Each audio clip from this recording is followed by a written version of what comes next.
ክርስቲያኖች በየቀኑ ዲያብሎስን ለማሸነፍ ምንድነው ማድረግ ያለባቸው ሲባል ጠንቅቆ መምረጥ መቻል። ሲጠንቅቆ መምረጥ መቻል በሉ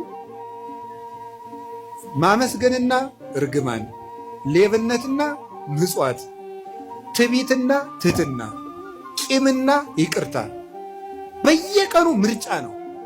ክርስትና በየቀኑ እየመረጡ መኖር፣ መልካሙን እየመረጡ መኖር። ስለዚህ ሰይጣን ለምንድነው የሚፈትነን ካላችሁ፣ ወይም ደግሞ ለምንድነው በሰይጣን እየተሸነፍን ያለን ስራ ካላችሁ፣ ምርጫችንን መወሰን ስላልቻለን።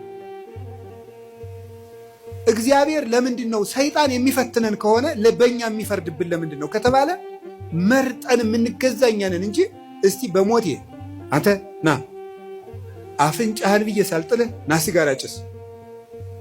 እስቲ ሰይጣን እንደዚህ ያለው ሰው አለ? አንተ ጆሮን ሳልል ና ስከር ያላችኋል? ሰይጣን ተገልጦ አንተ በሰይፍ ሳልል ና ዘሙት ያለው ሰው አለ? የለም። ወደን መርጠን ነው። ሰይጣን ነው እንጂ እንደሚያደርገኝ ሰይጣን አይደለም። ራሳችንን ምርጫችን ነው። ሰይጣን አቅራቢ ነው፣ እኛ መራጮች ነው። እግዚአብሔር ደግሞ እንድንመርጥ ያደረገን ክብር ሰጥቶን ነው። እስቲ መርጣችሁ ነው።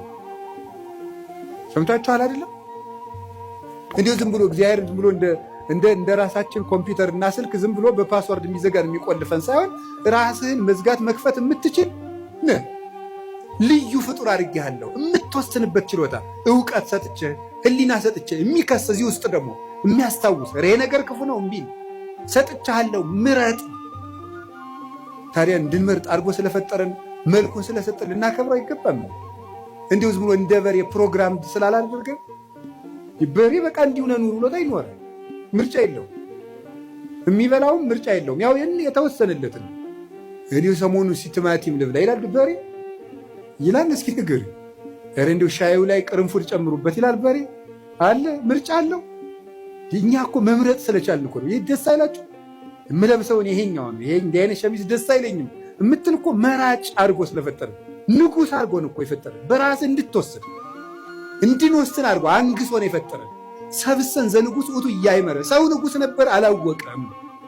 ማንም ሳይወስንበት የሰው ልጅ ሕይወቱን እንዲወስን እግዚአብሔር ስልጣን ሰጥቶታል።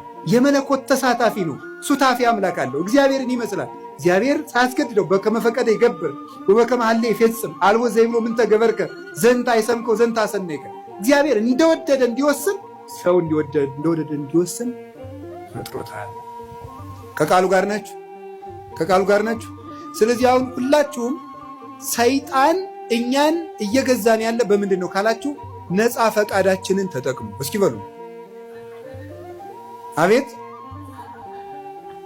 እንዲያውም አንድ ቅዱስ ዮሐንስ አፈወርቅ የሚለዋል እንዴ፣ ውብ ሴት ባየህ ጊዜ እግዚአብሔርን ለምን ውብ አድርጎ ፈጠረ ትላለህ እንዴ ነው። ታዲያ ምንድን ነው ማለት ያለብህ?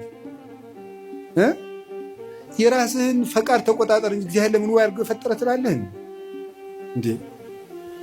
ብረቱ ላይ ሄደህ እጅ ቢቆረጥ እግዚአብሔር ለምን ብረት ፈጠረ ትላለህ? ራስህ ባለማስተዋል ተቆርጠህ ማለት።